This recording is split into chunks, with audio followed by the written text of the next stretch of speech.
बने जीवन सागर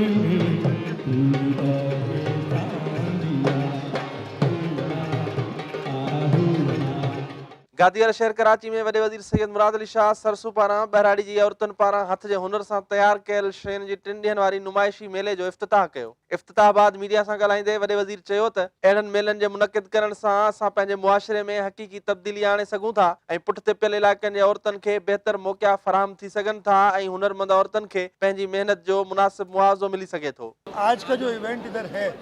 ये भी अभी मुझे बताया कि 6वां साल है, ये 6-5 साल पहले से ये शुरू है, जहाँ पे जो हमारी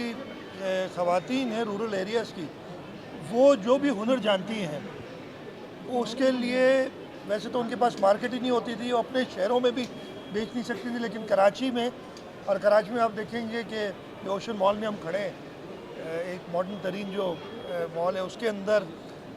ख़वातीन खुद आई और वो क्वालिटी देख के और चीज़ें देख के मैं क्या बताऊँ, आप खुद ही अंदाज़ा लगा लेंगे। उन मौक़े ते सरसू बोर्ड जी मेंबर शीरीन नारे जो तोड़े ख़रीदारी लाइ आयल औरतुनि सिंधु न्यूज़ सां ॻाल्हाईंदे चयो त अहिड़नि मेलनि सां बहराड़ी जी हुनरमंद औरतुनि खे पेरनि ते बीहारे सघिजे थो। शुरू प्रोग्राम कढे थो त पोइ उन खां पोइ उनखे उन फुटिंग्स ते आणिजे त मार्केट में उन औरतुनि खे इंट्रोड्यूस असां करायूं, मार्केट जी नॉलेज ॾियूं। उन में थोरो टाइम लॻे थो, पर ही 6 सालनि खां वठी हिकिड़ो इवेंट आहे जेको हिते हले थो ऐं गुज़िरियल 2 सालनि खां वठी असां बाय एन्युअल कयूं था। उन्हनि आर्टिसंस खे मौक़ो मिलणु घुरिजे जेके तमामु जेके तव्हां नाला खणी विया, जेके बहराड़ी जे इलाइक़नि जूं आहिनि, जिन जा वसाइल एतिरा कोन्हनि के जो उहे कंहिं अहिड़े वॾे शहर में अचनि, अहिड़े फोरम ते अची करे पंहिंजे कम खे प्रोमोट कनि। सूबे जे मुख़्तलिफ़ शहरनि मां कई अची स्टॉल लॻाईंदड़ हुनरमंद औरतुनि जो चवणु हो त कराची जहिड़े शहर में संदन हथ जे तयारु कयल शयुनि जे सुठे अघु मिलण सां गॾोगॾु उन्हनि जे कम खे बि पज़ीराई मिले थी। जाम ख़रीदी थिए पई, सुठी पई थिए। बहराड़ी जे लिहाज़ सां हिते माना वधीक फ़ाइदो आहे, पर इन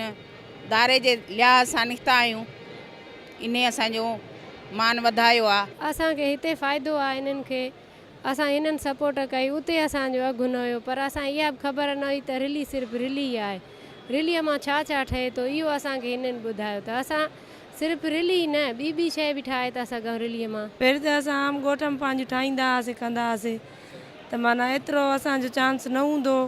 जॾहिं खां असां सरसों सां कमु कयो आहे तॾहिं खां वठी असांजो माशाअल्लाह सां सही असांखे दाम मिलंदी आहे। मेले दौरान सूफ़ी फनकारनि पारां सूफ़ियाणा कलाम पेश करे तोड़े झुमरियूं हणी मौजूदु माण्हुनि खां भरपूर दाद वसूल कयो वियो। कैमरामैन वकार शेख सां गॾु शब्बीर लाशारी, सिंध टीवी न्यूज़, कराची।